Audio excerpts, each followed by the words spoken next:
built across the place. That is how we have seen solution. They are not encouraged by NSWMA.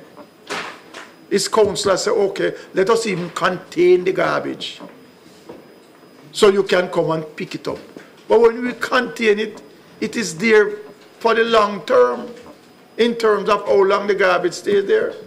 And you reach to a point where the people are frustrated and they just burn up these things, which I think is a criminal offense, if you ask me. But you drive the people to a state of frustration. Because those areas that were built by JSIF, there's one as you turn in on Rompton Road, and there's one just a little before you reach up at Lawson Square. And there's no time that I've ever been to that area, which is a part of my own division. Right? And they are not spilling over. I have to call Mr. Edmondson to say, listen, treat with this, man. I take pictures. Right? I am not sure if the limited resources that NSWMA have at their disposal, they are really managing it. I don't think that the people who are the supervisor are exuberant enough to make sure that their area is kept clean. I don't think so. Honestly, I don't think so. Because resources will never be infinite. And I'm saying that, you know, as I said before, I don't know, I just think some people are in place for far too long who are not making any meaningful contribution.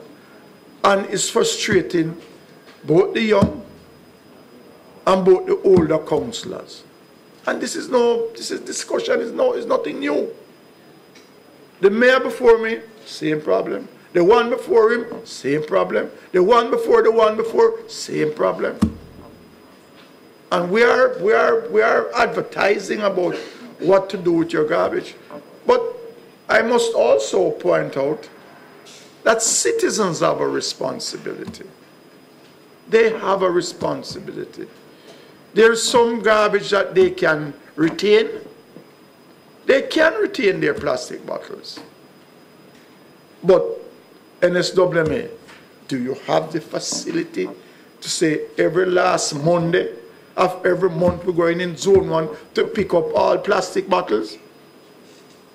And we deal with the other type of garbage on a priority basis. Plastic bottle don't smell. Have we been thinking, what are the strategies?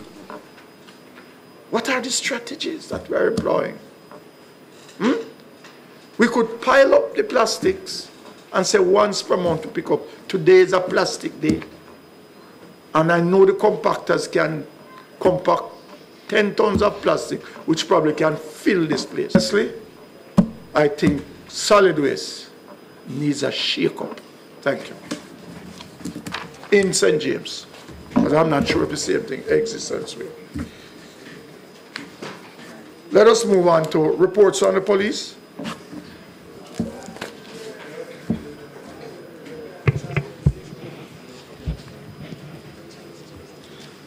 His Worship the Mayor, Homer Davis, councillors of the St. James Municipal Corporation, persons in the gallery, the media, stakeholders, colleagues all, good afternoon. My name is Kevin Francis. I'm a Deputy Superintendent of Police representing the Senior Superintendent, Mr. Wilfred Campbell. The report from the police today is that we continue in our efforts to, as best as possible, maintain public order in the parish of St. James. And through our public order efforts, we seek to continue with our anti-vending approaches. We seek to continue to build relationship with the municipal corporation to rid our streets of vendors and to ensure there is public order and maintenance of law and order generally across the city of Montego Bay. The work continues and the partnership continues. We also want to highlight that we continue in our efforts to treat with the reduction of serious crimes, particularly murder, in the parish of St. James. To this end, we have so far enjoyed under the state of public emergency, or the enhanced security measures, whatever you choose to call it, a reduction in terms of the numbers of persons who would have been killed comparatively in this parish between last year and this year. As of today's date, 47 citizens of this parish, or residents, lost their lives, compared to last year, 132 at the same time, which is a significant reduction and something that is noteworthy. 85 persons less are dead today, and there is a reduction of 64.4% based on the efforts of the men and women who decide to take law enforcement as a career to protect, to serve, and reassure us, citizens of this very parish. We want to also highlight that we will continue in our efforts to engage stakeholders. And by stakeholders, we're referring to the citizens. It would be remiss of me to stand here in council today, sir, without not saying thank you to each and every resident, citizen, and persons who are not living in the parish for their cooperation with the police to have such reduction and have this level of success at this time. We want to express, yes, you can go ahead and give us applause. We accept.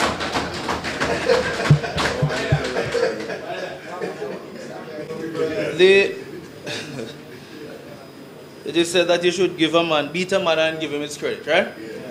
And I unfortunately don't want to be like Mr. Robinson when the time comes to get me. But respectfully, I will continue. Community engagements is a point I am on, and the Community Relations Department within the JCF have taken significant strides. And they are not only engaging in the community football programs. Up to last night, I'm not sure who is for Salt Spring, but there was a meeting there, preemptive meeting, to prevent situations from occurring. That can be disastrous for that particular division and for this parish. So we are trying to be preemptive. We're trying to be engaging in terms of what we do, and our businesses as well. We want to also reach out to the businesses, not just through our community engagement, to also remind them that the closing times during the state of public emergency remains in effect. To this end, we have actually arrested several persons, some of which would have been reported in the media, persons who flaunt or has disobeyed these rules of law, that they should close within a specific time. Gas stations should be closed at 11 p.m. Clubs and fast food restaurants at 2 in the morning. Supermarkets at 8. At 8 p.m. Supermarkets, grocery stores, and general stores, haberdashery should be closed by 8 p.m. Taverns, bars. It was originally 9 p.m. but has been revised to 10 p.m. We realize that when there are people on the road, people at gatherings at certain times, there's a potential for situations to flare up, especially where alcohol is involved. We are saying to the citizens of St. James, we want you to enjoy yourselves and your time during this state of public emergency. However, be mindful of the closing times, the laws, and let us ensure that you give the police the opportunity to carry out our job without resistance or unwarranted situation. We are here to protect, serve, reassure as best as possible. And at this time, without taking up much of the time, I want to say that we have not had many reports during the entire state of emergency since January until now. We have had very few reports. I think it numbered at 2. The reports to treat with any police excess or any report of police being, involved with citizens in conflicting situations. And I think that is something that should be commended. I want to thank publicly the officers for their time, and thank you, for listening.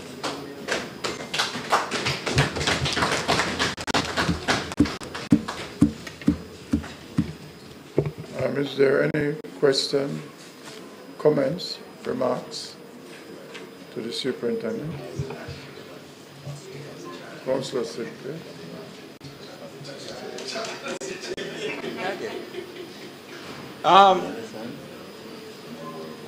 Deputy Superintendent Francis.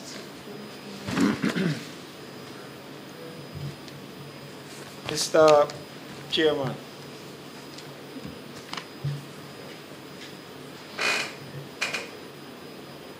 I am happy to see you back in the parish.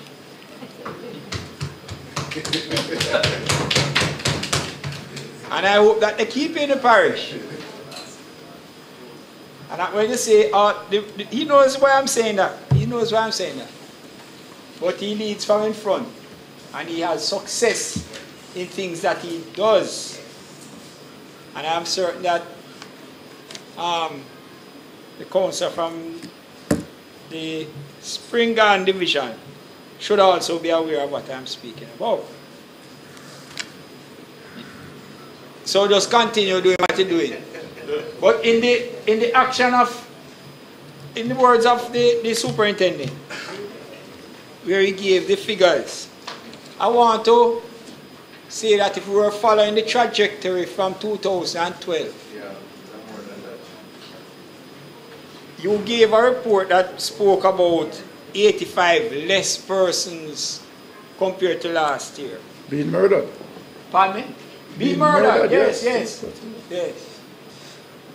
And some people in another place, and I saw the opposition spokesman on national security wanting to throw cold water in his presentation in Parliament. A madman. And I say that he must have drank something before exactly. he went into Parliament. That's why they close the bars early. Madman. Because if we follow the trajectory from 2012 in St. James, in fact I have the figures here. I don't want to take up too much time to go and search for it. But there was a 20% increase, 2012 to 2013 to 2014 to 2015. When his party was the administration, government for this country. His meaning who? The opposition spokesman. Okay, I thought you were referring when the PNP was 2012. I have to be careful of your 2013, 14, 15. There was a 20% increase in the murder in St. James alone. And I hear him in Parliament throwing cold water and say, well, so on, so on. He's not from here. It came across very, very, very, very sad. Bad commentary. Poor. Very poor. So, when we look on the comments that speak to 85, I am saying if we had continued on the same trajectory, we would have been at 100 and odd murders. We're at about 160 yes. from my calculation. And when you put value to it, you know, to life and to the other aspects of it, because I always put a dollar figure. If we had 115 or 120 murders this year in St. James, multiply it by $500,000 and you just figure how much money we're throwing into the ground for just the burial alone. And then when you add the other thing, the value, the economic value that those persons, that the contribution they were making to the economy and etc. etc. There's a whole lot of things that we have to look at. We have to look at it in a complex way. So the work that has been done in that regard must be commended. And the fact, as you have said, that you have not gotten the abuse complaints from the citizenry is very commendable. Highly commendable. And I want to commend the Prime Minister, you know. I want to tell you why. You can't leave that. When the issue, because the issue of state of public emergency was mentioned from March of 2016, right here in this council. And the Prime Minister took up, and when he thought about it, because he came down here and he said, you know, he listened to all the stakeholders.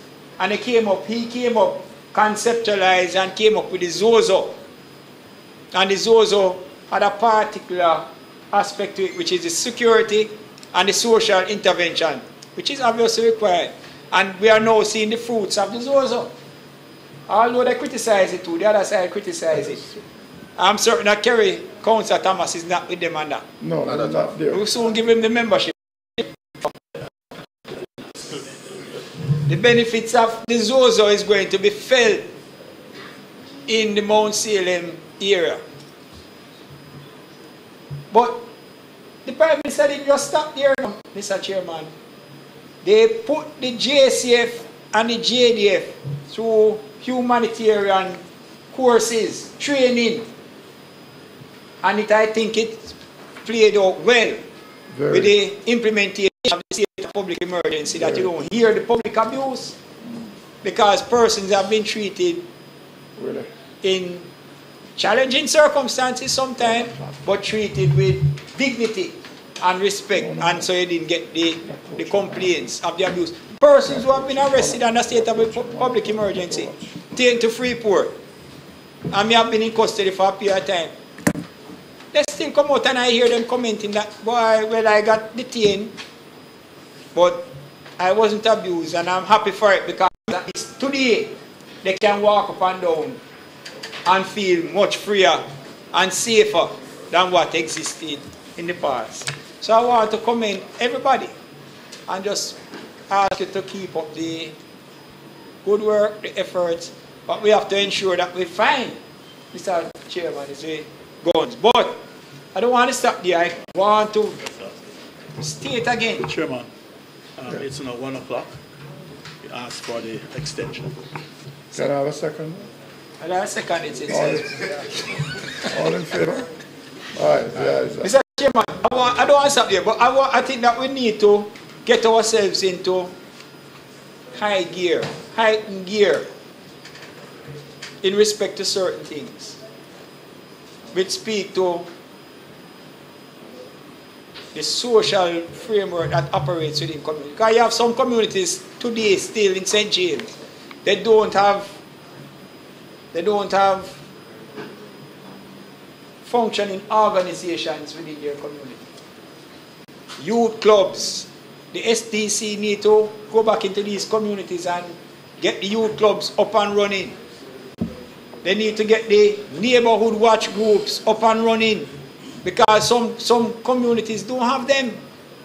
They were there in the past and they may have fallen away for different reasons and so forth. And these are the groups, you know, Mr. Chairman, and their activities that will bring the community together, but will also work as the eyes and ears of law enforcement, but also to try and ensure that there is intervention when they pick up in the community, that there is a potential for dispute taking place.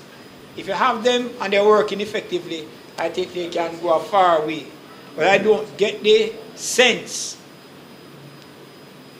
that we are ensuring that before the end of the state of public emergency, which is August 2nd, that we are going to be where potentially we should be in respect to many of those community-based organizations.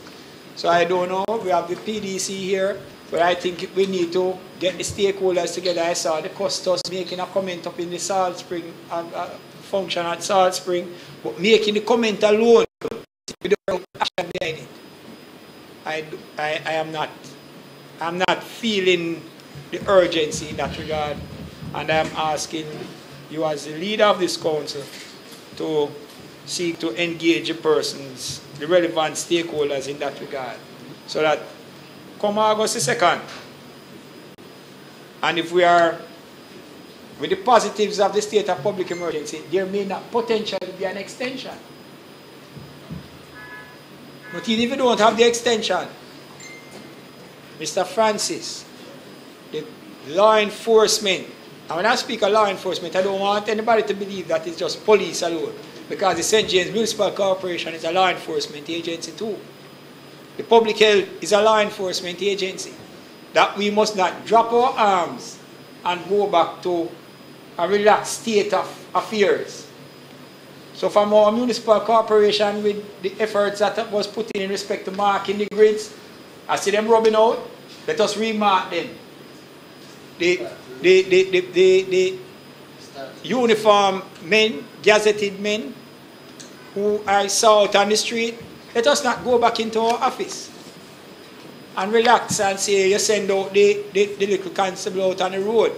They need supervision and they need encouragement.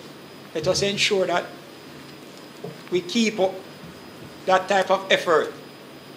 You don't need a state of emergency for it to happen. The state of emergency gave you certain advantages over the criminal element. But in respect to ordinary policing, we can still keep up the effort. So I think that we need to look on those things and not to drop arms, as you would say in common parlance. So that after August 2nd, we don't fall back into the old ways and the old situation that existed and see a change around of the positives that you have got.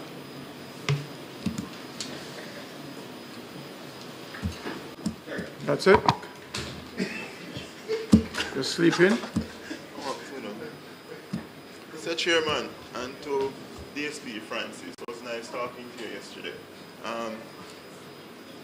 It's good to see the situation with crime in St. James, and as you said, there are more needs to be done. I think we have managed to take the crime to an area now where, while 47 is still 47 too many, it's better, far a better position than 132 for the parish. At our last meeting, Mr. Chairman, as I said, us councillors are stakeholders in this parish also. And since the state of emergency, and I think we did it last year, I think we should sit down with us councillors and the police and have a discussion as to in what areas we all can work together, because we are in the community, on the ground, work together to ensure that we continue to have St. James a very safe parish and a much safer parish after the SOE, because that's what we want for the citizens of Montego Bay. So I made a request at our last meeting, Mr. Chairman, and I'm making it again. I think as councillors, we need to sit with the SOE team, sit with the police, and have a discussion on crime and way to move forward, and how we can influence the minds of the people within this parish to ensure that St. James remain a safe parish for the people of Montego Bay. Very good suggestion, Councillor. Thomas. Councillors, I think we have met with the police previously, and I think it is high time again for us to seek to have that meeting again. And Mr. Francis, I'm looking at one day next week, if we can. Look at a day that is convenient to you, and we will meet in our caucus room here, where we'll meet in confidence, where we can give you our perspective as to, what we think and what we think can be done.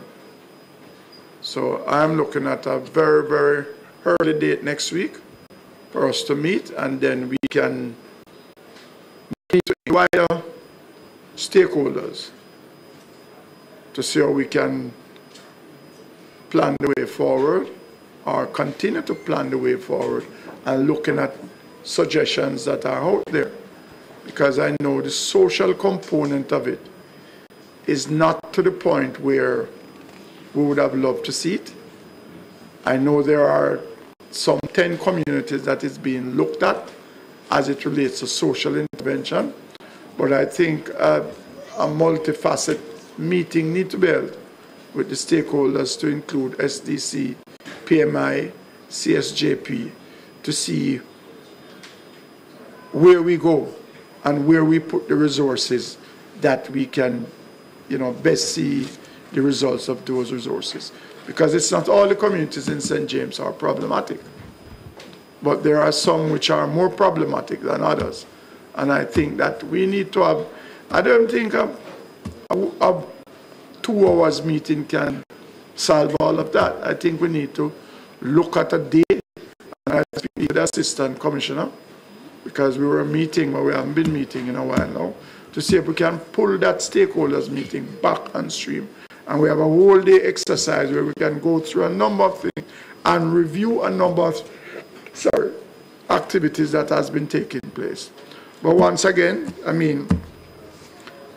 have been echoing more than sentiment to the work of the security force in St. James, and to have murdered 85 persons less this year as against last year, it is a tremendous achievement, and we have to give the security forces all the commendation we can, and to have done it in a way in which you have confirmed it, and in which we know ourselves that there have not heard of any case of excessive abuse by our security forces.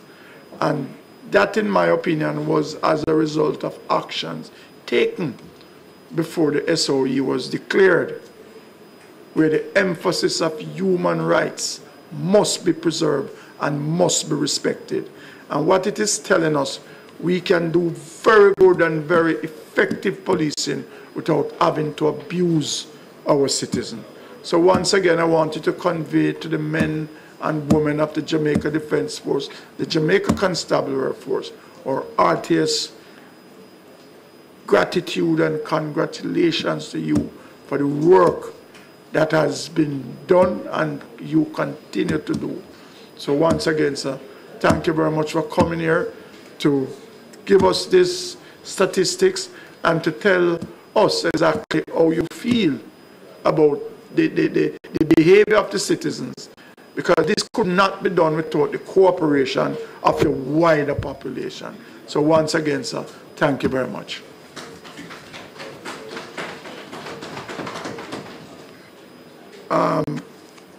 We are moving, I thought we are moving at a very slow pace, and I would say let us, going forward, we try and, make our presentation. Yes, make it as brief as possible. You can deal with the headline topics, and then we can move on. I will now hear from local sustainable development, report from the Parish Development Committee, and try and make it brief. Good morning, Mr. Chairman, councillors, media, and persons in the gallery. My report has been circulated, so just to highlight the key areas. The Ministry of Education had a summit recently, and they're looking at the institutions of higher learning in terms of what they're doing now and the changes that are needed to improve on the service. Because most of these institutions are providing training on traditional areas. So what we really want to do is to move more to meet the needs of the businesses and the change that we have now. So some of the traditional courses we need to look at. For example, when we're looking at engineering, because of the many constructions that are coming all over the island, there was really a need for more engineers coming out of the colleges. Right now we have like 200, and they're looking at a higher amount to reduce persons having to come into the island to help with some of the construction. So these are some of the things we're looking at, and we're hoping that the recommendations that were sent to the Ministry of Education will be taken and activated.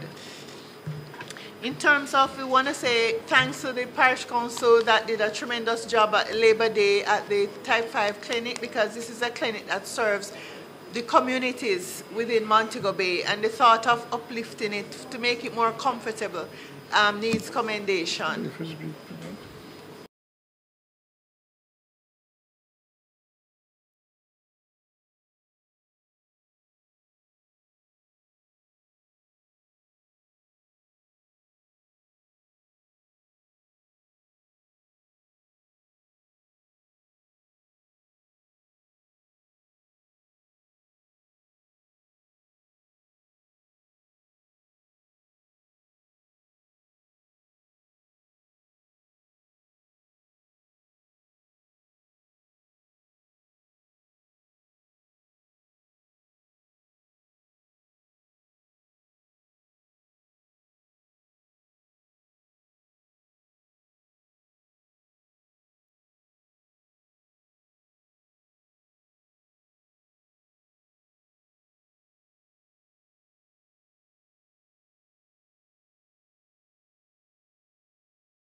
impact on us in the downtown area. Also, Chairman, we are informed that UN Habitat will be visiting Montego Bay and the area based on the slum upgrading program between on June through June 25th and 26th, the same week of the Caribbean Urban Forum, as they are also participating in that conference. So they'll be visiting Montego Bay and the area, along with the same arcade, members of the arcade is their technical team that did a preliminary assessment on the North Gully as well. So we will be able to do a review of that. That is it for now, Chairman. Thank you. Mr. Mannings, based on the recent flooding that we have last year, November, have they been brought up to date as to what had transpired? And based on that, would they be thinking of adjusting what they were looking on previously for that not going to reach there? Chair, they have been brought up to speak. Councillor Vernon and myself met with the representatives at the IDB head office in Kingston, and we have shared with them photographs and information of what took place. And Councillor Vernon even went through, they had one of their consultants come down, and he went through the community and gave them a first-hand view of what took place in the area. So they have a first-hand view of exactly what took place, and we have given them all the information that we have. So in terms of that, we will know that's why this consultancy will assist, and they'll have to meet with us and other stakeholders within the communities to see what is the best solution. I just want to know that they are aware yes. of what has happened recently. Yes, we gave them the pictures. We showed them videos and pictures from downtown, the entire area. Okay, all right. I'll go update. There's a report. There's a circulation. They have sent their monthly report, and it is here. There be no comment. Can I have a motion to accept? So moved, Mr. Chairman. Seconded by Councillor Magian. All in favor? Aye. Can I hear from the CEO as it relates to LPSC? We have not had any more report from LPSC since the last report. Since the last meeting? Right. And so nothing to report? We have nothing to Mr. report. Doman, report from the St. James Fire Brigade. Sali. No, man. Go ahead and give your report, Mr. Thank you very much, Mr. Chairman. Good afternoon, Your Worship, councillors, members of the St. James Municipal Corporation, members of other agencies in attendance, members in the gallery, members of the media. Good afternoon to you all. Mr. Chairman, I can report that for the month of May, the St. James Division of the Jamaica Fire Brigade was able to what could we do? keep in operation its 5 firefighting units as well as its EMS ambulance throughout the period, sir. I can also report at this time, Your Worship, that workers commence on the fireboat base in the Freeport area. Yes. So we expect work to come.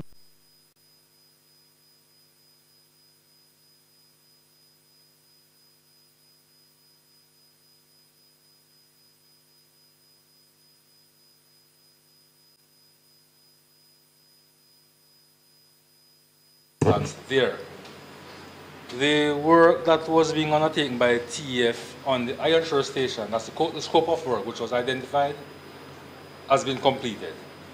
And while we still have some work to do there, but we will have to take up that slot to have that taken care of, sir. And one outstanding item we have is the hydrant on the Queen's Drive, but the secretary manager and I are in dialogue with that one, sir, to have it taken care of. Yes, sir. So we are Yes.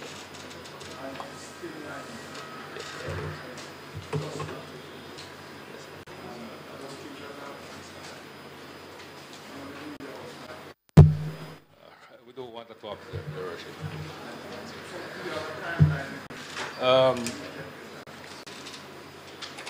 Well, I really would want to have this completed before the next meeting we have here, sir. So we will be good at that, sir. We are looking at that. It's well. Pardon me, sir? Yes, sir. Yes, sir. Yes, sir. Well, by next week. Yes, sir.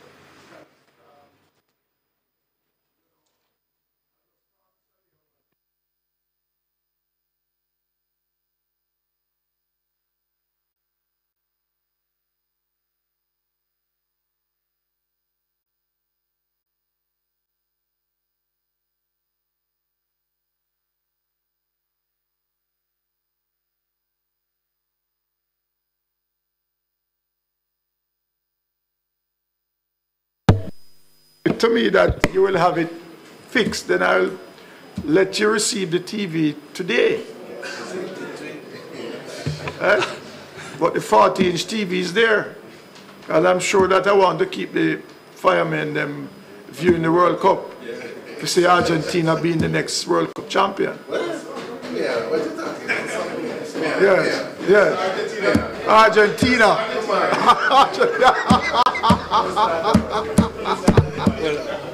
Right, so I can grant you, sir, so I get that fitting. at an appropriate time before the end of this meeting, I'll make a formal presentation to you of the television set. Okay, good.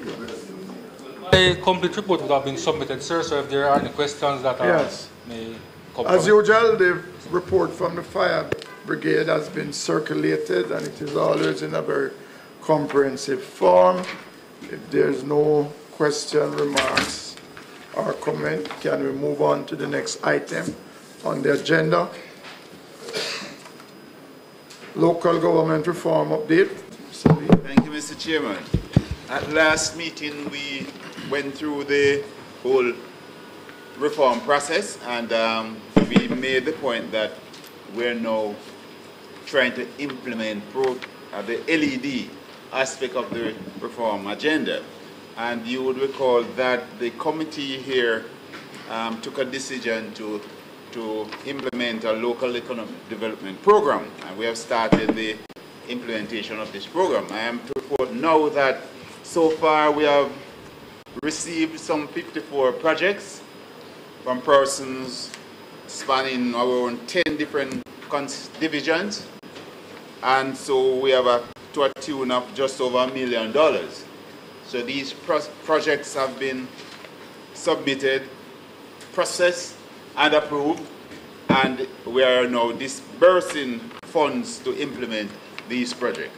So the project, I would want to say, is up and running, and although we are awarded some 54 projects, it would have the trickle-down effect span much more than 54 persons, as you would understand, Mr. Chairman. So that is something that we are working on now, and we will continue to implement this project in all divisions. So we ask the other councillors to ensure that you get these applications in so that we can implement the projects under the local economic development program.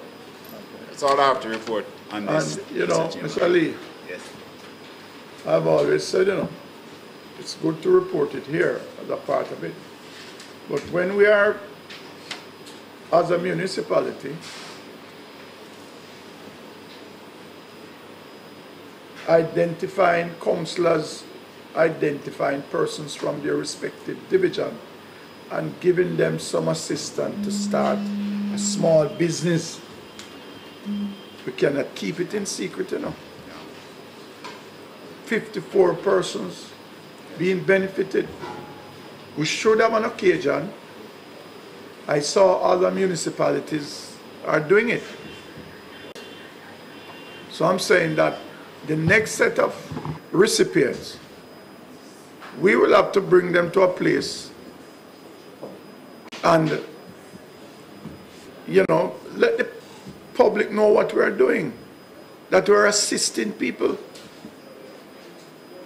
to either continue in their business or starting up a little business.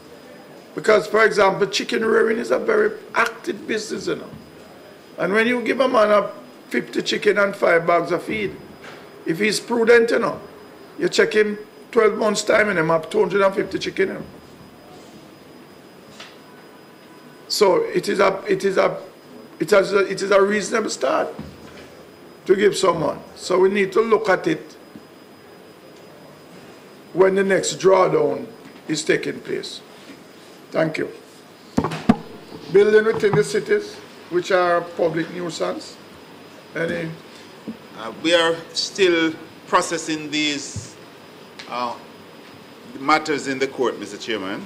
We are working with our lawyers. They are actually processing the conditional order to force these persons to abate these nuisance or to give the council the authority to dispose of these properties. So it is ongoing. Do we have to go through the courts with all of these matters, Mr. Lee? Isn't there something in the local government as law far as that I we know, can take action? I don't know. Yes, we can take action in communicating with the owners and asking them to abate the nuisance. But when that fails, that is the only course of action we have to force them. And that's what we have been working with them, but we have not been getting much response. And so that is the reason the matter is now in the court. The last one that we processed, it was after we reached at the level of conditional order for sale that they came in and they knocked down the building and abate the nuisance. So it's a pity that we have to take these and they pay the cost and everything? Yes, they have paid the cost. You know, there was over $500,000 of costs that we incurred, and we were refunded the cost, and the nuisance was abated. Okay. So it's unfortunate that that's a road that we have to take in these matters. No, it's not unfortunate. That's enforcement. Upgrading of one-man beach. Shouldn't we remove this from the minutes, Sue? Okay. Yes, because it is being dealt with. It is being dealt with. Okay. Moved by Councillor Cook, seconded by Deputy. Cuban Committee, do we have anything on that? I have nothing on that, Mr. Chairman. Okay. Street lights within the parish.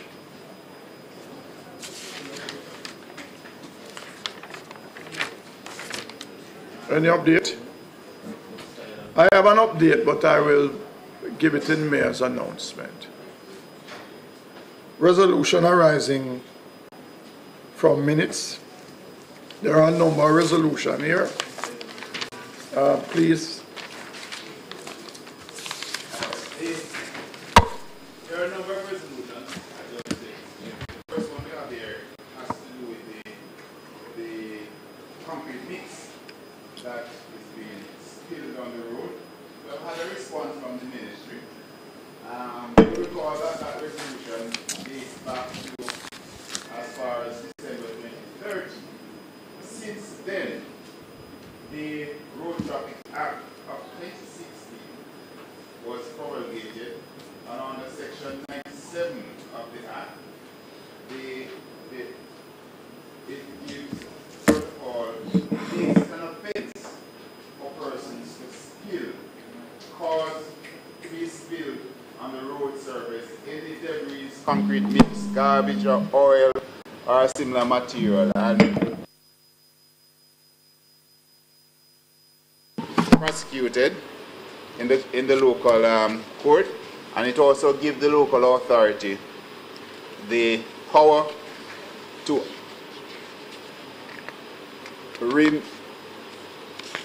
amend or to cause the nuisance to be abated and levy a charge against the accuser in the parish court. So the recommendation of the ministry is therefore that the corporation inform all related companies of their obligation under the Road Traffic Act of 2016, reiterating the power of the corporation under Section 97(2) of the said Act, which gives us the right to, as I said, bring charges against them after we would have abated the nuisance. You would recall, Mr. Chairman, that we had a meeting with the persons who were involved, and we had some kind of cooperation. The only part that we probably need now to implement is to cause them to restore these road surfaces that were damaged by the concrete. We have written to them, we have had communication with them about restoring the road, but it seems as if we're having a little difficulty in... Read that letter that we have sent to them as a result of the meeting that we had. And what was the instructions given to us, to those clinics. No, I don't have the letter here. Oh, Mr. Oh, I don't have it. Because remember, it was a big part of I'm coming just out of our last meeting. Right, but I'm just fishing later. But at the meeting, we raised the issue, and we brought it to their attention. They were quite cooperative, and we agreed that a plan of action would be put in place, which would see them, apart from making some adjustment to their motor vehicle, to their trucks, and also I'm going to get the letter. Please get the letter. I would prefer, right, exactly. I would prefer for you to get the letter. All right. So I just sent for the there letter, was Mr. more. Chairman. There was more to what was to discussed and what instructions were given to them. Right. And they did not object to it at that point. Right. So what we will have to do, if they fail to comply, then we'll have to look at the next stage. Yes. Because I think we had a meeting and I thought they would have complied, and they should have gotten back in touch with us to tell us what they have done, and to not only tell us but to show us what they have done. Because a part of what they were told was that the license number, the telephone number of the respective mixing company should be affixed on the truck in such a way that if any member of the public see any spillage, they can call the number, plus the license number must not be at an area where it can be defaced by concrete spilling, because that's a major part of the problem. Right? So those are the things that, and they should have taken steps collectively to remove all the existing spillage along the roadway. Because what we weren't able to do is to pin down who spilled where, when. So we say, okay, you need to all get together and do what needs to be done. Right? So have you gotten back a response from them, Mr. Lee? Not, Mr. Chairman, I've not had response from all, but I've spoken to at least one, and the problem that we're having is that they seem to be having a problem as to who is to take the lead. Mr. Lee? In getting that done. Well, we don't have a problem, you know, because we'll summon them again. Yeah. Right, so we may have to call them back, and at that meeting we'll have to make it clear as to how they are to implement the cleanup. That's where we're having the problem. Or, Mr. Lee, What we can do, we can ask the superintendent to traverse the streets in and around Montego Bay to see where these deposits are, do an estimate, and we send the estimate to them, and then they could send the money to us, and we do the cleaning. Yes, that is a very good approach, Mr. Chairman, which I think we could employ. So do you think we should do it in the form of a motion? Yes. Yes. Can I get a motion on the matter? Yes. All in favor? Yes. Let us have that done, Mr. Lee, because yes, Mr. Chairman. it is a big problem. Okay, if I may just continue then. We had also written to the ministry a resolution that was calling on the National Water Commission and the Jamaica Public Service not to have connection to building that did not have the approval of the local authority. Which of the resolution? It is, Item 1. Mr. Chairman, that one, Is it on the... apparently it was removed from the order here, but it is contained on the same response. It was actually 2 that they responded to. And, okay. Let me just quickly just say what it's dealing with. Under the NWC, the National Water Commission Supply Service Rates and Charges Regulation of 1985, Regulation 4, again outlined that a person has the right to water to be connected to their property, but again, no connection are to be facilitated without the council giving some approval. It is again contained in the, giving approval. Approval for the connection or for the building, which is it? No. Okay, what is stated here, a person in possession of a property in a service area may apply to the commission for the supply of water to the property in such manner and subject to such terms and conditions as the commission may from time to time determine, and shall pay to the commission the cost for providing the laying of pipe necessary to connect such property. And it says, checks with the National Water Commission regarding the terms and conditions that must be satisfied by the applicant reveal that in order for the National Water Commission to supply the applicant with water, the applicant must, 1, provide for open lots approval building outline from the parish council. So that is one of the conditions that the National Water Commission has as a requirement. They must provide for but they are not adhering to that from the local authority. So it seems as if that is not being followed, and that is where they recommend that we have dialogue with the National Water Commission. I think what they are working with is the property tax receipt. They work with the property tax receipt or some lease agreement or something like that. So that's a matter that we need to take up with them. Right. They said no connection should be facilitated without their fulfilling this obligation. And where JPS is concerned, this again comes under the Electricity Act of 2015, and that is clear where it expressly states that JPS cannot remove or place any distribution or transmission line without the express written consent of the corporation.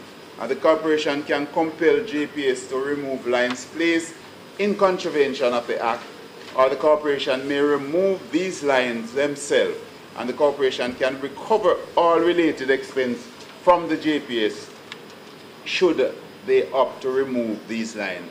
There is a regulation that before JPS runs any line under, over any property, across any parochial road or any property, they must get permission from the local authority. So there's a lot of laws. Is it any property or property owned by the local authority? No, it says, okay, notwithstanding anything in this act, the single buyer or self-generator shall not place or move any transmission lines or distribution line above grounds, underground, across, over, or across any street without the express written consent of the local authority, and the local authority may require a single buyer self-generator to remove this transaction line if it has not given the approval. So basically it gives us some power that in order for JPS to run the line either across or underground, the local authority is supposed to give permission to JPS to do that. Again, this is not being followed. So we have a lot of laws here protecting us that we need to follow through. So we need to have a meeting with Jamaica Public Right, Service so we need to have on a the meeting. National Water Commission. Right. All right.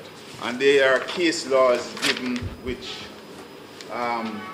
supports these decisions. Well, let us seek to convene some meetings. So we need to seek some meeting to convene these, Mr. Chairman.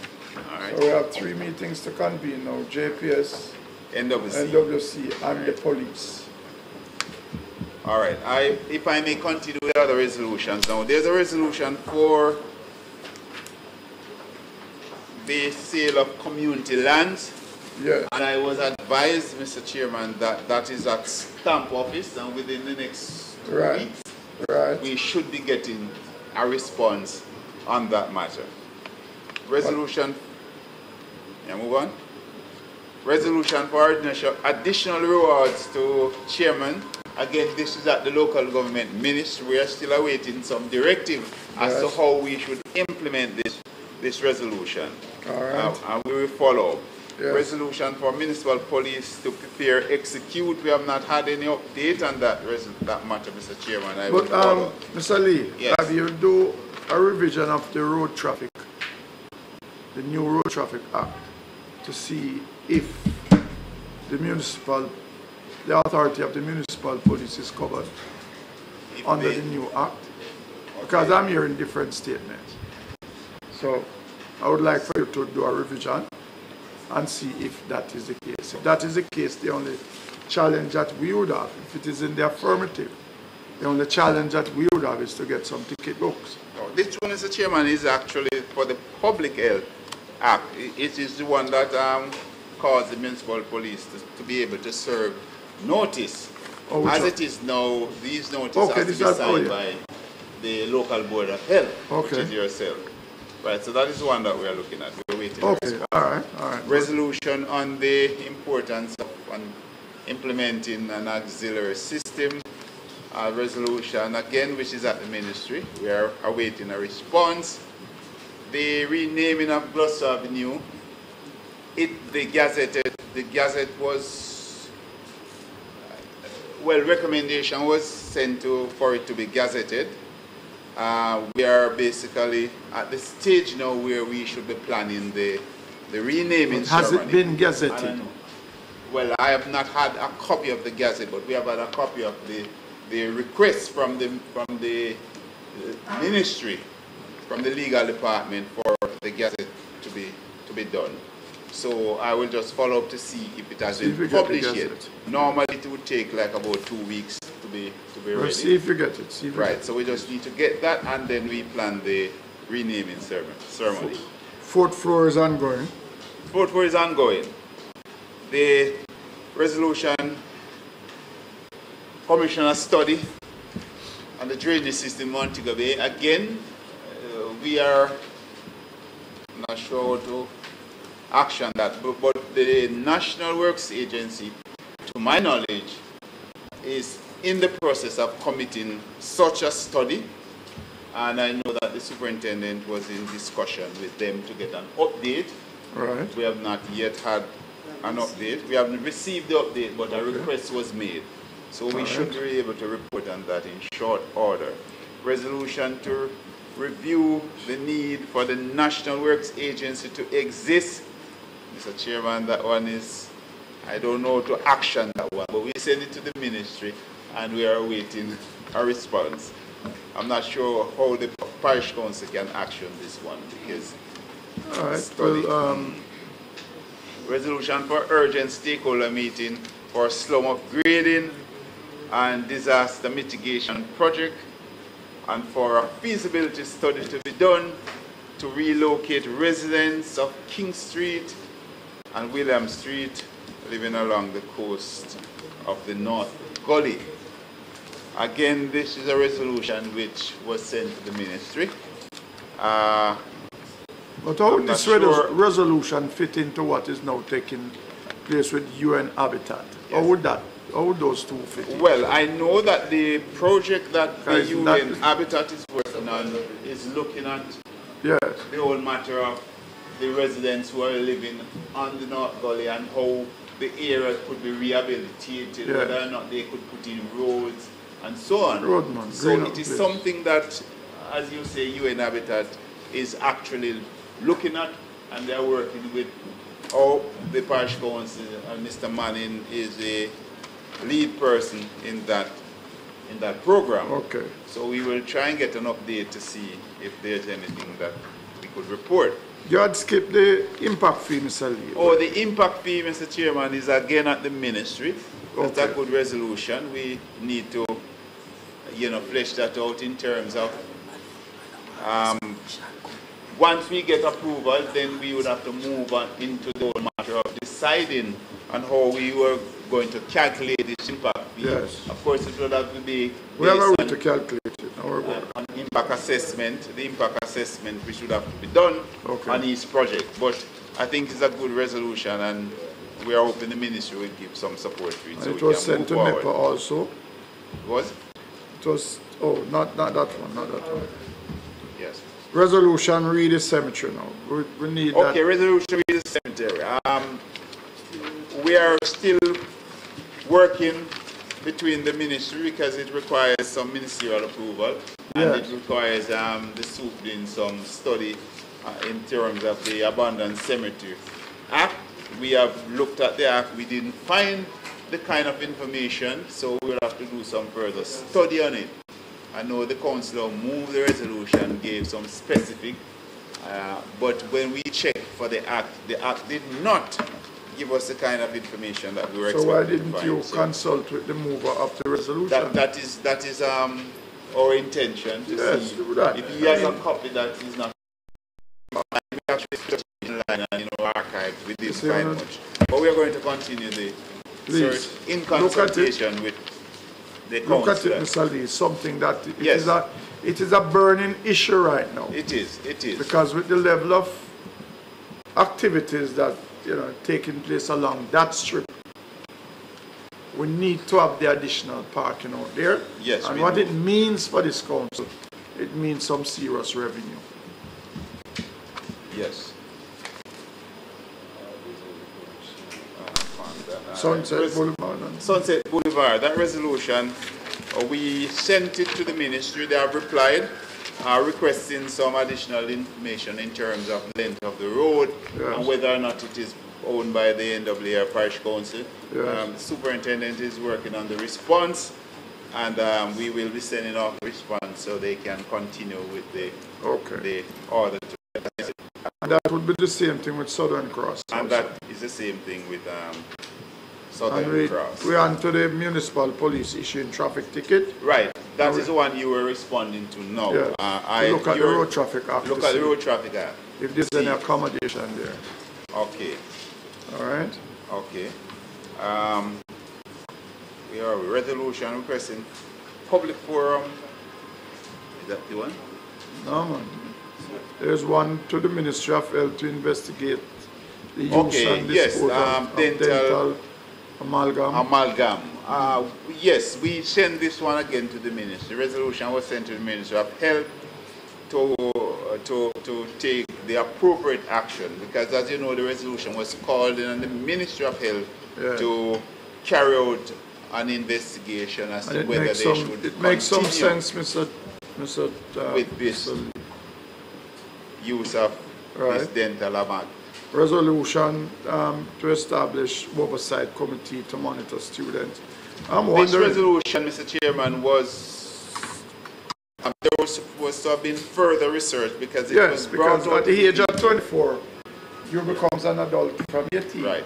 So I'm wondering if we can have that monitoring without somebody being convicted where he's put under some restraining order or something to that effect. I don't know if you can monitor somebody because he dropped out of school without having some criminal charges. And if a man is convicted, tried, found guilty, and he completes his sentence, I'm not sure, but it is said that some research to be done. All right, move on to the Chairman. The move up this resolution, we should have done some research and decide whether we withdraw it or we go forward. And so it needs to be done by the next meeting. All right. 2 Requested months. public forum for waterfront properties. Resolution for requesting public forum on waterfront. This was withdrawn, right? Oh, that was withdrawn. Yes, that was withdrawn And, because of the development at the yes, facilities. and Yes. probably it is a good time for us now, councillors, for us to invite the general manager. Because I know a lot has been said both in public and private, but I don't want to be the only conduit. Would prefer to hear it from him. So if you could write him a letter, Mr. Lee, and ask him to, I don't think July would be good, but we could look at September, at our September monthly meeting, for him to come and give us an overview as to the way forward, and I'm sure that by that time, yes, they would have something should start happening. Right. Okay. Okay, and then he could report on all the properties to include the whole hospital site. Yes, Mr. All right? Yes, Mr. Chairman. Where are we at now? All right, we are Mayor's announcement. Mayor's announcement. Okay. I wish more councillors were in here because I want us to. Well, we need to get them. I want us to pay respect to former councillor Wilbert Whittingham, who died on Sunday the 10th of June. Former councillor Whittingham was a councillor between 2007 and 2012. He has passed on June the 10th. Based on information that I have before me here, his funeral will be on June the 24th at 1 p.m. at the Norwood Seventh-day Adventist Church. But as a respect to Councillor Whittingham, I will ask that we observe a minute silence in his honor. Shall we stand?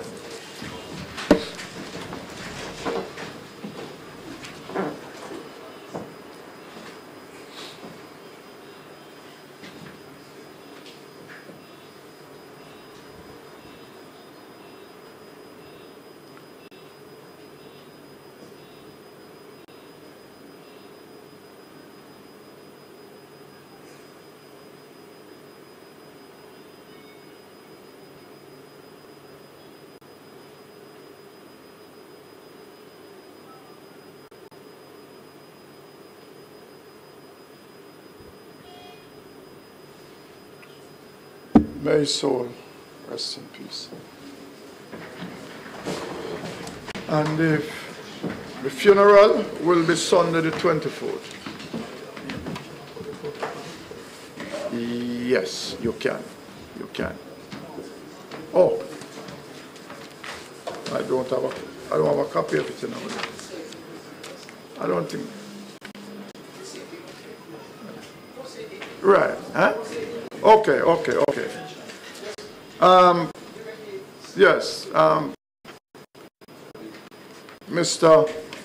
CEO, Mr. Lee, based on the protocol that was established from 2011 as it relates to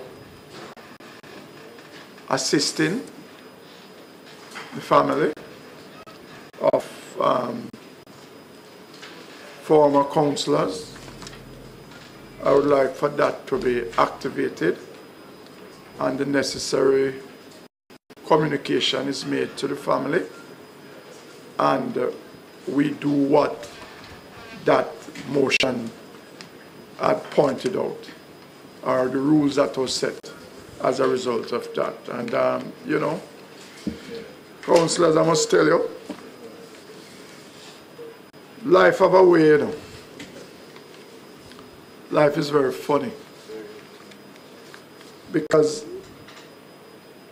we knew of something, that something was passed under the leadership of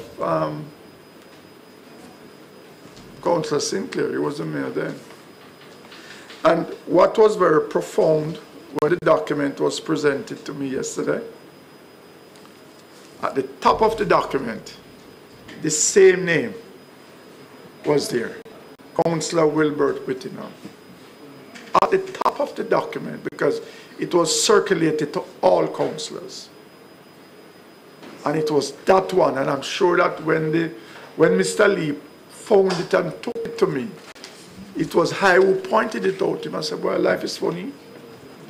I tell you, you know, it was something. Right?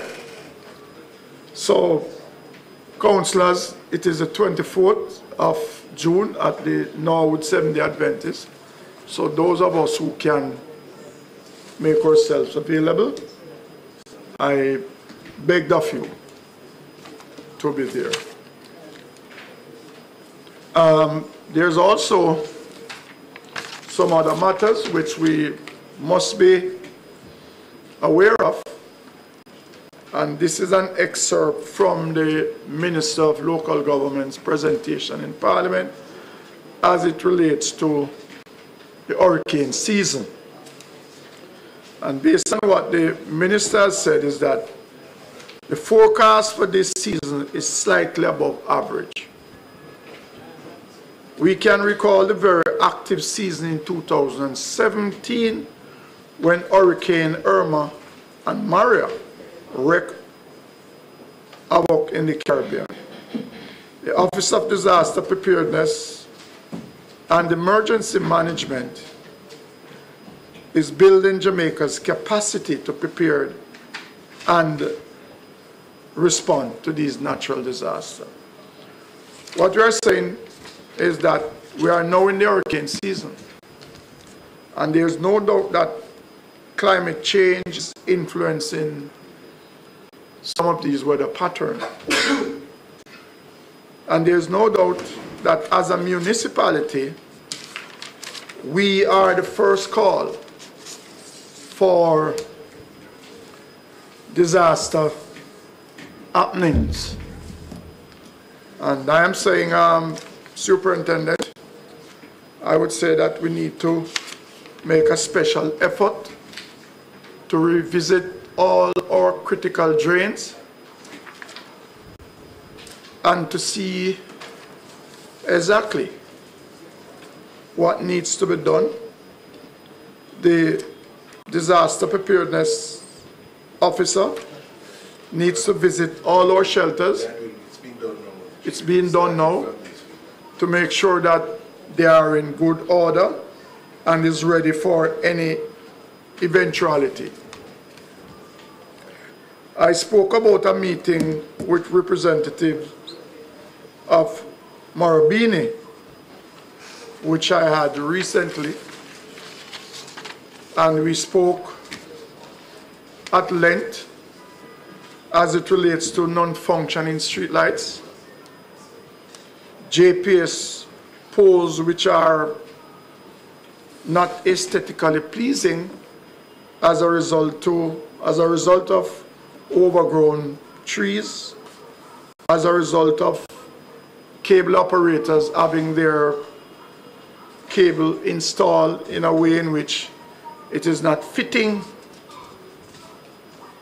for the city of Montego Bay or for anywhere whatsoever, and they also poses threat to lives and property.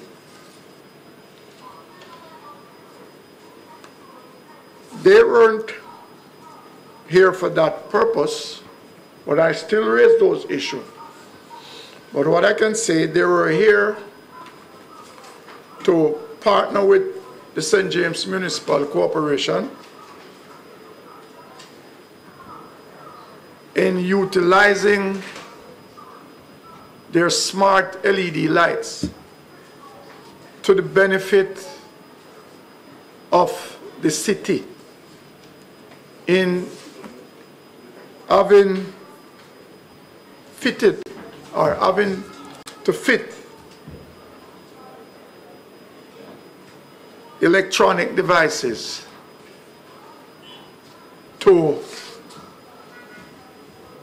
make this city a real smart city. So what they had explained to us some time ago will now become a reality. And they are looking at Montego Bay as the first real smart city in the Caribbean. We are aware that the Jamaica High, their program is well advanced as it relates to surveillance cameras in and around the city. The National Works Agency has been installing cameras on all stoplights across the city. So soon we will be meeting in Kingston to sign a MOU between the Jamaica Public Service, NWA, the Ministry of National Security with the Jamaica High Program, and the St. James Municipal Corporation to have these systems installed. So based on, they need to get this out of the way very fast because they realize that we have come a long way in Montego Bay in having things under control in terms of crime and violence, and they are in support of we having Montego Bay as the very first smart city, not only in Jamaica, but in the Caribbean, where traffic can be monitored and managed, law enforcement can be managed, and resources as it relates to monitoring crowd and other activities by our citizens, and also to give our citizens a sense of security, that they can move around in the city, knowing very well that if someone tries to violate their human rights, then they will be picked up on camera. So Montego Bay is poised to be the first smart city in the Caribbean, and we have to give it our fullest support. I even speak to them about lamps that were removed, that were in good condition, that based on the discussion that we have had, that they would be used to replace lamps that are in rural parts that is not in a position to be repaired because the condition is so bad. But the dialogue with JPS and the Marabini people will continue, but I'm very excited about this new initiative. That is to be, they want to be in partnership with the government in making sure that Montego Bay has all these gadgets at their disposal. I've gotten a letter from the Office of the Prime Minister, which is informing us that there will be heads of government of the CARICOM community scheduled for Montego Bay, Jamaica during July 4th to the 7th. July 4th to the 7th, there will be a Caribbean Community Conference, and it will be held at the conference center. And that will be a major event for our city. There will also be a team from the St. James Municipal Corporation, headed by yours truly, along with Councillor Cook and Ms. Lawrence, to Seoul, South Korea, where I will be presenting on smart city initiative. We have already prepared a document, and we should be leaving here on or about the 24th or the 25th of this month. So it will be Councillor Cope, Ms. Lawrence, and myself. That would end my mayor's announcement. Can we now get a, you have a mayor's announcement?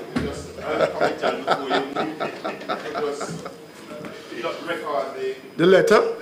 Yes, yes, okay. Okay, yes, Mr. Chairman. At the meeting, we agreed on these recommendations that all trucks must be easily identifiable with conspicuous license plate, the name of the company, and a contact number so that persons can easily report spillage.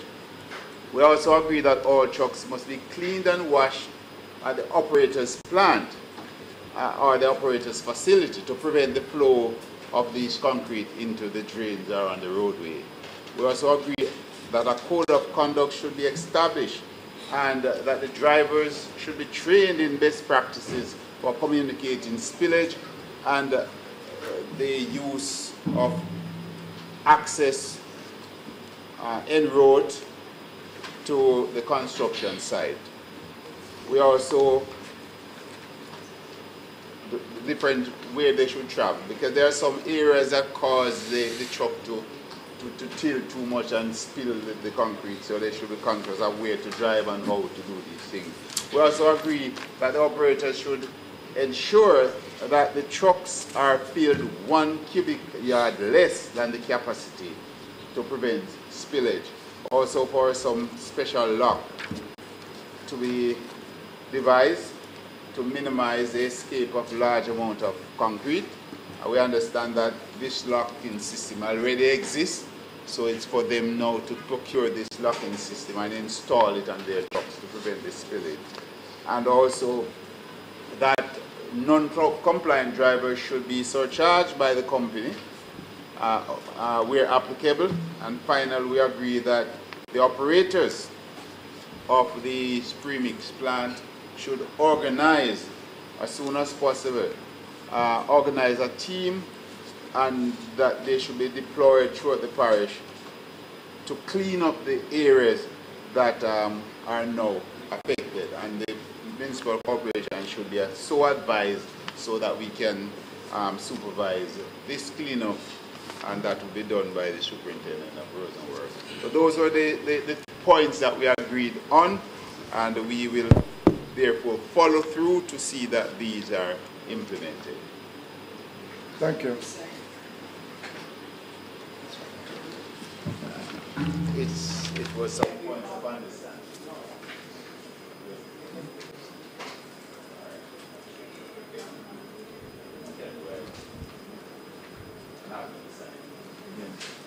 All right. And I think you're absent from this meeting, but we have also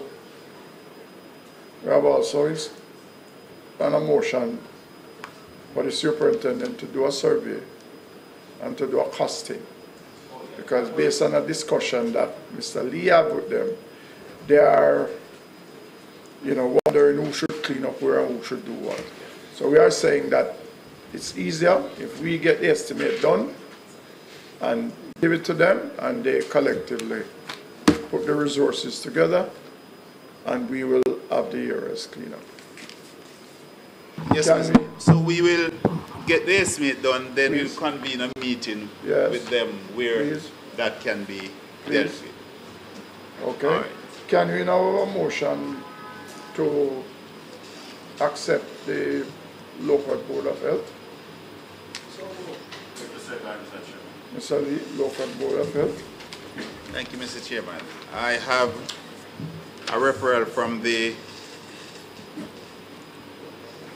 Public Health Committee for barbers, hairdressers, cosmetologists, beauty therapists, massage therapists, beauty salons. And they have all fulfilled the requirement. And they are all fulfilled the requirement, and therefore it is presented here for the approval of the Board of Lynch. Thank you. Seconded by Councillor Wing. All in favor? Thank you, Mr. Chairman. Mosquito control in the parish of St. James. I know a list have been circulated as it relates to areas, affected areas that the public health will be focusing on. Councillors, I think all councillors were circulated. Is there any comment? There being no comment, let us move to the next item. Yes, madam, please. Good afternoon, Your Worship, councillors, representatives from the press, other agencies. Before I begin, let me just introduce to you Miss Delissa Scarlett. Miss? Delissa Scarlett. Delissa Scarlett, okay. She's the acting Deputy Chief of Operations. Okay. We will launch our new vector control program June 25th. We will be using workers from the previous vector control program that we had, along with persons from the HOPE program. I previously mentioned in the meeting last week that we will be employing 55 workers, but this has been reduced to 36 for the parish of St. James. That's it. Okay. I know the summer is coming up.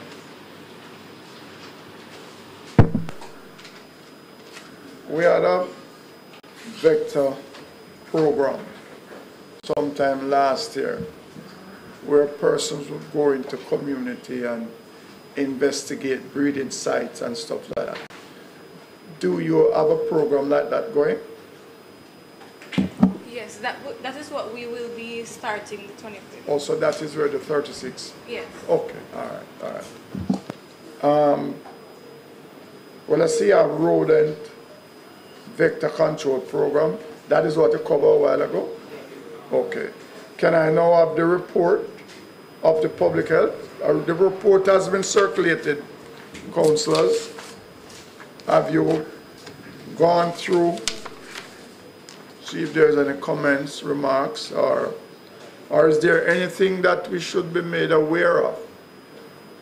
Any recent development as it relates to public health issue? Any outbreaks, any infestation of rodent mosquitoes or anything like that that you think that we should be made aware of? Nothing to mention at this time. However, we have visited communities that uses a lot of drums, communities that have problems with water, and we have distributed over 100 drum covers in these communities. Okay. All right. Thank you. And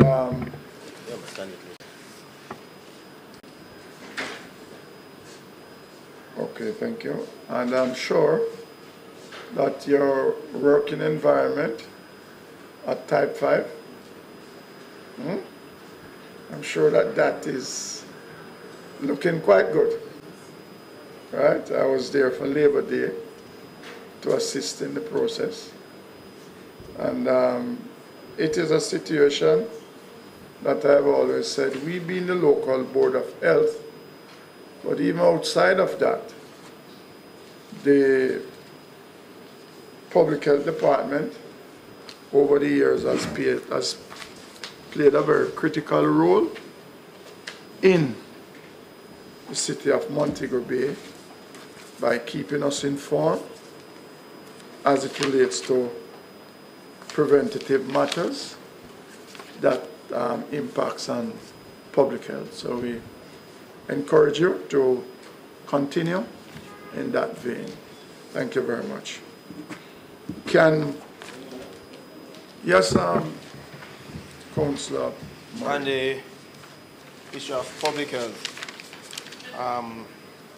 at our public health meeting last week, yes, it was disclosed that the Public Health Department, along with the corporation, will be working together to put together a facility to host our mentally ill persons who are now roaming the street.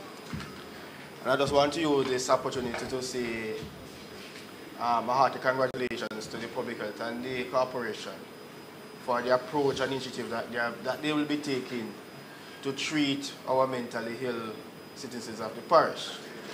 And also to highlight the difference in approach that is being taken by this corporation as it relates to treating our mentally ill. And that, like previous times where they were trucked to St. Elizabeth and dumped in an inhumane way. Definitely. We are now taking steps to ensure that the dignity treat them with dignity and the pride of our mentally ill people are secure. And I want to commend the corporation. And we must not forget. And we must never forget. Yes, good. Thank you. Thank you. Can I have a motion for us to move back to our... Oh, you know something? I thought, oh, come on. You know, I'm so sorry.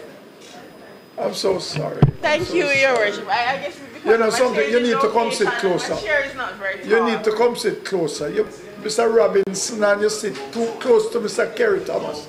You need to come up a little closer now. I'm sorry. That's fine, Your Worship. A hearty good afternoon. A lot of wonderful things have been said, and I just wanted to add, we would have highlighted our gratitude in the Public Health and San meeting, but just for the General Council meeting. Thank you very much for choosing the Type 5 facility as being part of the Labor Day project. I must say, for those of you have not seen it, it's beautiful. It's a significant facelift. There was painting of the entire building. The perimeter walls, beautification was done, a ramp was put on, and I know some paving is to be done at the end of Pave Street, which would be the other exit to the facility. So we just want to say thank you very much. We really do appreciate we do really appreciate the work that you've done, and it has significantly helped to uplift the morale of the staff, you know, for those who came in on the following day to see the wonderful work that was done. As a matter of fact, you would have started work prior to ensure that it was done, and we truly do appreciate. Just to add again, in terms of the facility that we're looking at for more homeless and mentally ill patients, in addition to, we would have done as part of, in looking at the process, we would have done several site visits to different locations in Kingston and Spanish Town to look at the different types of facilities to see which one would best suit us. The major objective for these clients who will be staying in the facility is really for rehabilitation and helping them to improve and to be reintegrated into more regular living environment. So that is the major objective. Just to highlight for this month is that the emphasis is disaster preparedness and immunization month. And today is actually World Blood Donor Day. I know it's yes. So even though it's just the emphasis today, feel free to go and donate. You can give blood. Yes, because essentially donating blood saves lives, and sometimes it may help saving you or somebody that I agree you know. with you. And definitely, so that's something that we should always consider. So for disaster preparedness, we have somewhat of a relatively active season coming up, and hurricane season would have started June 1 to November 30. So we would have, the public health team would have visited 66 shelters over the parish between April and May. 48 were found to be satisfactory, 18 were found unsatisfactory for different reasons, and so we are hoping to have another revisit to these facilities with the municipal corporation. So we'll discuss this matter further at the Disaster Preparedness Committee meeting for the next week. Essentially, just to add as well that we Or a reminder about our health center beautification competition, which is going on at present.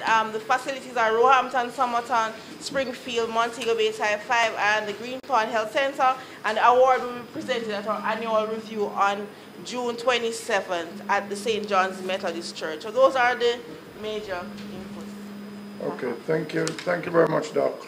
Thank you very much. Thank you very much. Thank you very much. Can we now revert to municipal matters? Can I have a motion? Second by Councillor Cook. All in favor? Mr. Lee. Yes, Mr. Chairman. Municipal I have matters. here requests for approval. Subdivision to be presented.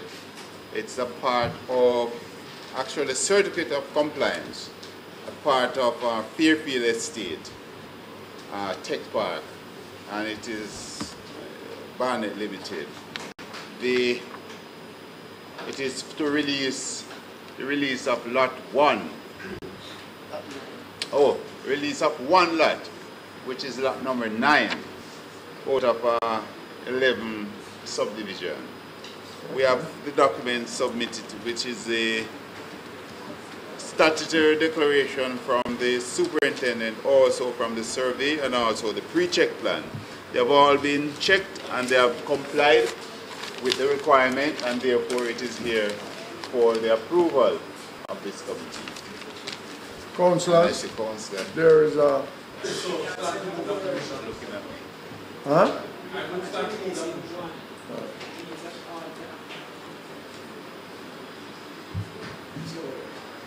Moved by Councillor Magian, seconded by Councillor Lynch.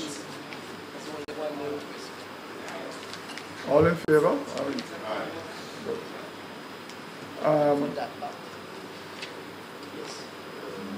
Applications for building permit. Subdivision matters. I have no other subdivision matter, Mr. Chairman. Affixing the council seal. Will it? There's no item for that. Resolutions. Resolutions. Resolutions from the St. James Municipal Corporation. Okay, all right.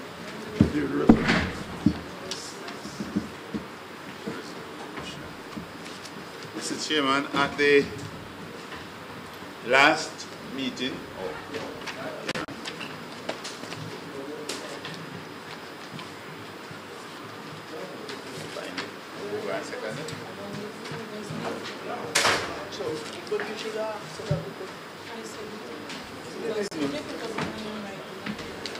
who moved the motion for the circular? Magain moved it second. Resolutions. All right. Yes, Mr. Chairman, at the last meeting, we have no resolution from any council, only from the Hanover Parish Council. They are giving support to the establishment of a schedule of development impact fee. So we had written to them asking for support, and it is supported by the Hanover Parish Council.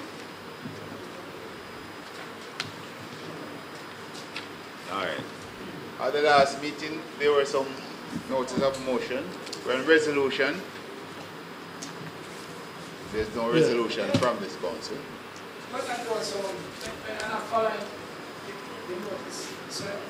Okay, the notice, and I'm saying those notices now will be taken at this point.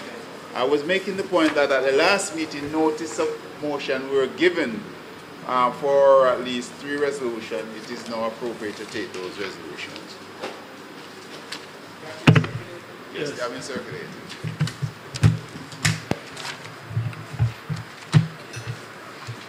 Mr. Chairman, resolution tabled at the regular monthly meeting of the St. James Municipal Corporation held on June 14, 2018, proposing the renaming of Quebec Drive in Iron Shore St. James as Dr. Horace Strong Boulevard.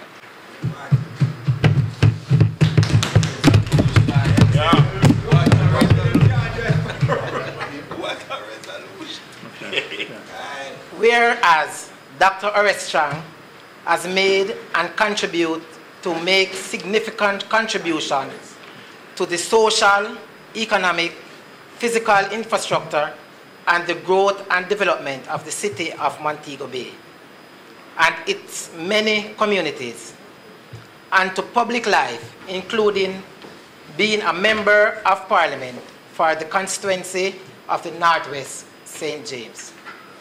And whereas the St. James Municipal Corporation is of the view that Dr. Chang must be recognized by the citizenry of the city of Montego Bay, attaching his name to a roadway in his honor. And whereas through the advocacy of Dr. Chang, a roadway now known as Quebec Drive, commencing at the intersection of Patterson Avenue and Morgan Road in Ironshore, St. James, and running easternly to connect with Norwood Boulevard, which roadway is parochial road, was significantly improved from being a derelict, abandoned road to one which improved driving surface. Drainage work and other infrastructure and road furniture. Be it resolved that the St. James Municipal Corporation at the regular monthly meeting in session on Thursday, June 14, 2018, approved of the renaming of the roadway known as Quebec Drive to henceforth known as Dr. Horace Strong Boulevard. Be it resolved that this resolution be forwarded to the Ministry of Local Government and Community Development, the Ministry of Economic Growth and Job Creation, and the Ministry of Works for support, and thereafter for the required signage indicating Dr. Horace Strong Boulevard to be prepared and installed at the appropriate location along the roadway. Further, that the roadway be scheduled accordingly. Moved by Councillor Joshua Cummings, seconded by Deputy Mayor.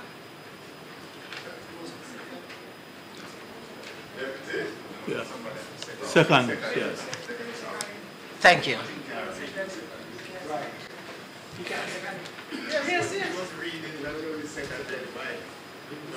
You seconded already, yeah. Seconded, yeah, it's done. Mr. Chairman. Yes, yes, Councillor. I just wish to extend my support to the resolution. I think it is a resolution that is fitting for one who has served so much in political life and public life. Because if you go back to the history, of Dr. Chang, coming from Western Hanover, where shortly after leaving university, he went into public life and became member of Parliament in Western Hanover in 1980, and was member of Parliament there until 89, then transferred over to Eastern Hanover and then to Northwest St. James, and has been member of Parliament for Northwest St. James from 2002 to the current time. And when one says that a day in the life of a political representative is like so many years. From 1980 to 2018, I suppose Dr. Chang we have to use a calculator with many digits on it to come up to what his lifespan in the public sphere is like. And just being in Northwest St. James, because contribution that he has made to so many communities by being in public life, the development and improvement of so many communities. I can remember driving into Norwood to drop off someone around by where they call Bull. And just from the entrance to the Norwood houses, for about 200 to 300 meters. It took me an hour and a half to get to that point because there was really no road at all. It was a track with a whole lot of big stones in it and so forth. And when you see the transformation of Norwood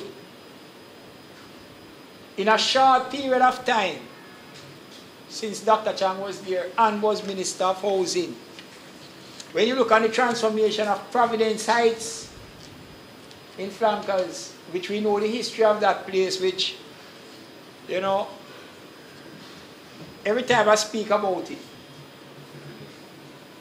it causes me to want to give greater praise. And when I consider, in respect to Providence Heights, I should have said it earlier, because when I became councillor in 2003, and I was advocating for the improvement of Providence Heights, I remember the Minister of State, in the Minister of Housing, the Member of Parliament from one of those St. Mary constituencies. What's his name again? Harry Douglas was the Minister of State. And I was advocating to say that they need improvement in that particular area, putting in infrastructure and so forth. And the response that came back from a Minister of State who says that he is from a party that believes in people. And their advocacy at the time was that we put people first. The man said that I was being nefarious. I didn't even know what the word meant, you know, Mr. Murray. You never know. The man put it out in the public media that I am being nefarious for advocating for the people. So I went and I checked the dictionary. I don't want to tell you what I discovered that word meant. It was the first time I was hearing it. But Dr. Chang, becoming the minister in 2007, transformed Providence Heights into what it is, where is paved roads. And when you transform communities by putting in infrastructure, you transform the minds of people. So, those who say they were putting people first seem to have put them last. And I can go on and on. Because when you look in Glendevon, when you look anywhere at all, if you want something done in St. James, you call Dr. Chang. And you will get it done. I remember when we were having problems with the Bogue land, called Dr. Chang, and we got it significantly done. We still try. Well, the other administration had left it, so we're trying to finish it up and all. But, so I think that this is fitting. And with the expenditure that we were told about of the $300 million for the improvement of the roadworks around St. James, again, significantly contributed by Dr. Chang in that regard. And this is one of the roads. Mr. Chairman, this is a road. This road is the Home Mill Road. And you know what people used to do at Home Mill? When you want to get rid of somebody, that is where you would find them, you know. In fact, there was a tourist who came to Jamaica, and that is where they found the body. But you're not going to find that again because the place is opened up. And the connection between communities has been improved. When you look at even the development that was done at significant expense out in Ironshore, the Witter Village, which wasn't showing too much activity. The opening up of this roadway, which makes it easier for people moving from one area to another area, which is a large residential area. Everybody from Glendevon, Norwood, and so forth, going to Witter Village to go do shopping. So it has contributed to the economic development and economic life of people who operate within that particular sphere. So, say super, when I'm talking about my boss, I don't want you to interfere with me. I just want to extend full support for the resolution and the swift action of the Secretary Manager, CEO, and the superintendent in ensuring that it is done quickly before the end of the year. Thank you, Councillor. The contribution of Dr. Chang is indeed phenomenal, and he has continued to work. So the sentiments that you have expressed, Councillor St. Clair, is fully endorsed by yours truly. I'm sure there are other resolutions. Yeah, okay. There's a resolution on the floor to have Quebec Avenue renamed Dr. Horace Chang Boulevard. Can I have a second now? Oh, all in favor? All right, good. Move on. Next resolution. Can you... No, he's voting for it. He's a wise guy. Can you do the necessary, Mr. Lee, to send this document off to...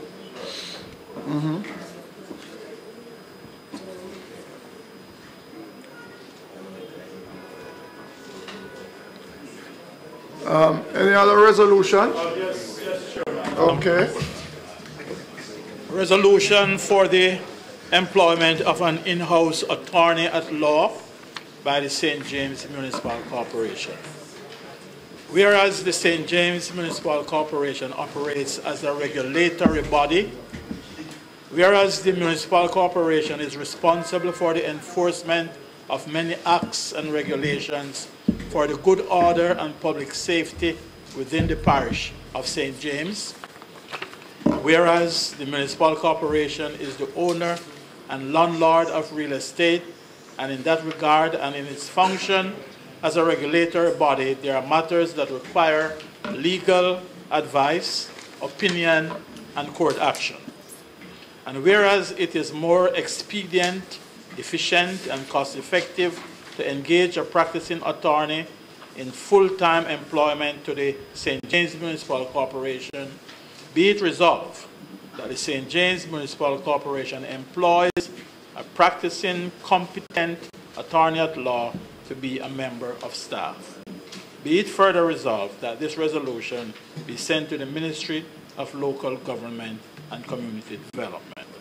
Moved by Councillor Leroy Williams. Seconded. There's a motion on the floor. All in favor?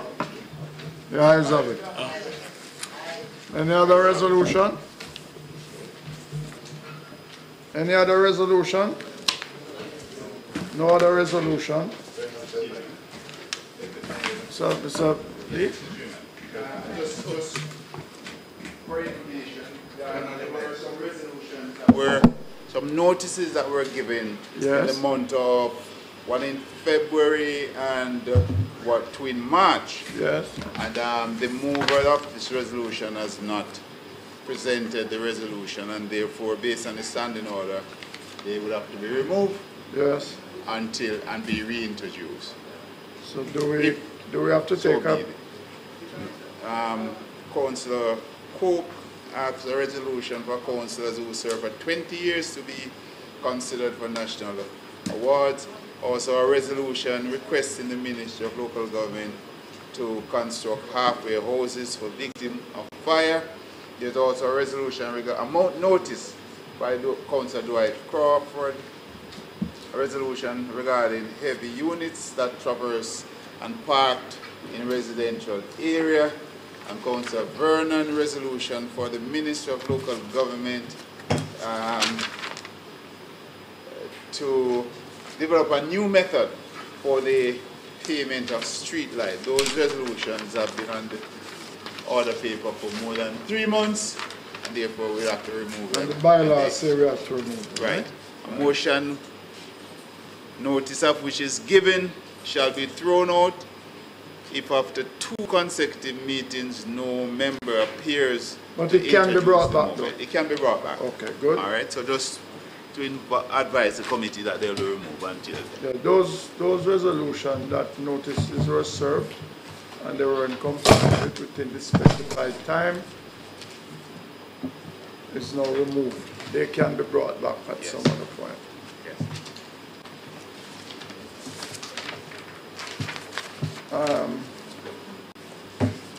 We are now down to new matters. New matters. Is there any new matter? Councillor Murray, new matter. Your Worship, moving motion for $1.7 million from the SGRA funds to be used to do road rehab for the Peggy Road in the Springmouth division. In the where? Of course, an estimate is already done by the Superintendent of Roads and Works. So we're just moving that motion for that 1.7 to do emergency. Is it an emergency issue? Work in that area. Sure. Is it SGR now? So we have to establish.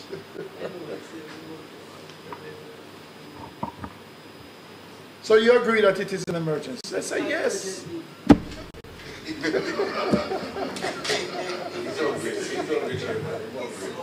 A second. All in favor?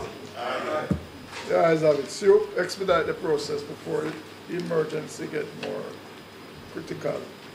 Mr. Chairman, on that particular motion, Mr. Chairman, I am happy that we approved it, Mr. Chairman. That has been a long-standing issue for over 10, 11 years. Thought you have a motion, I was asking you where you're going to get second from.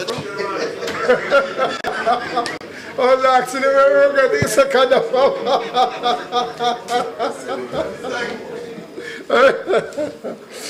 Okay, any other new matter? Any other new matter? Oh.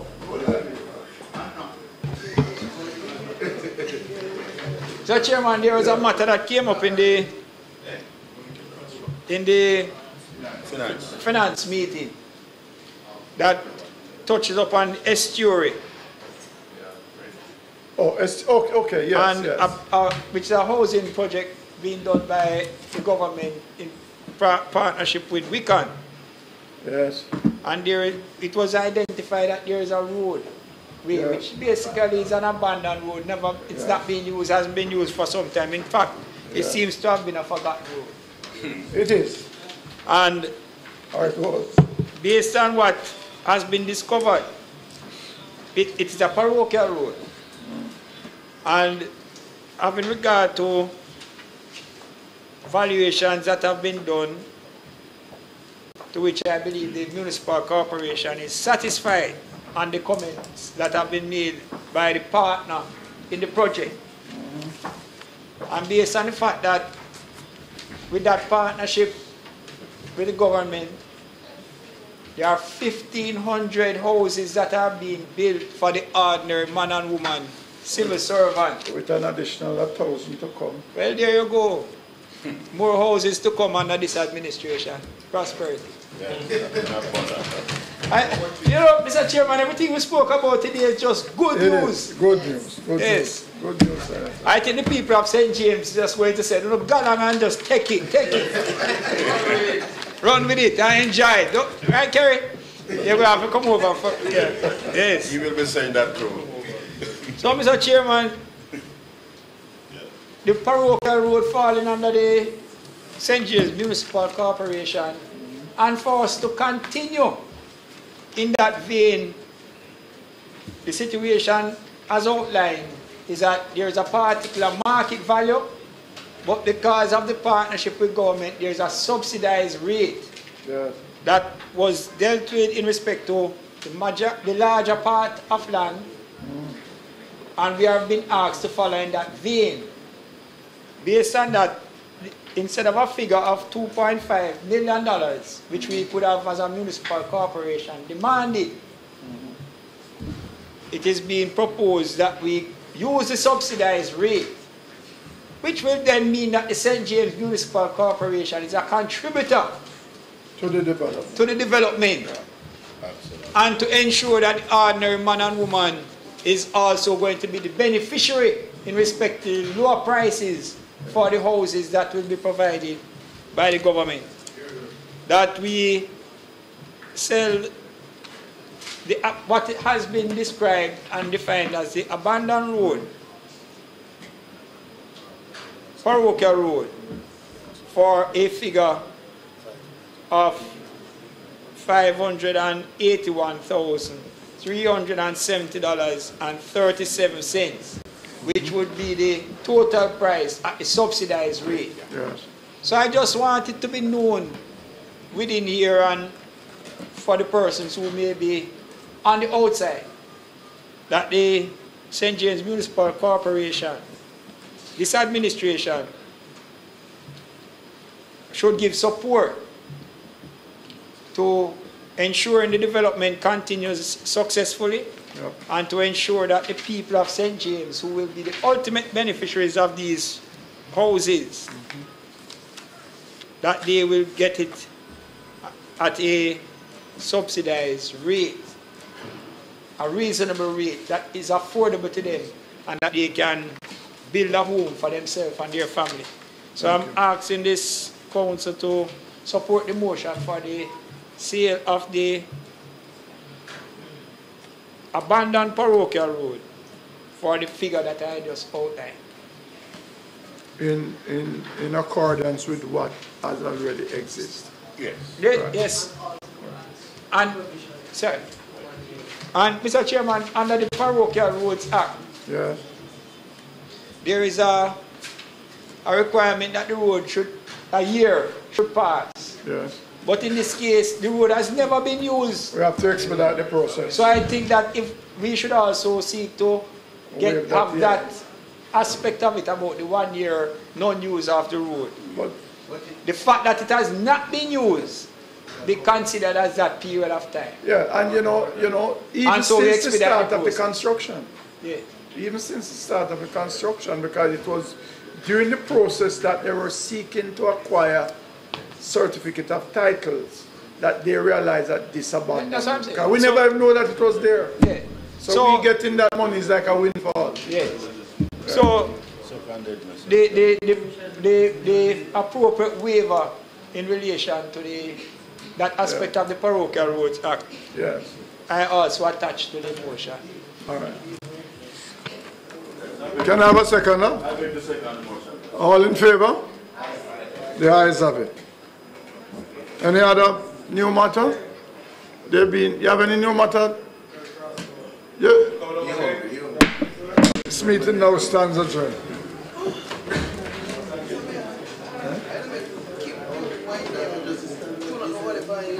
Oh? Oh,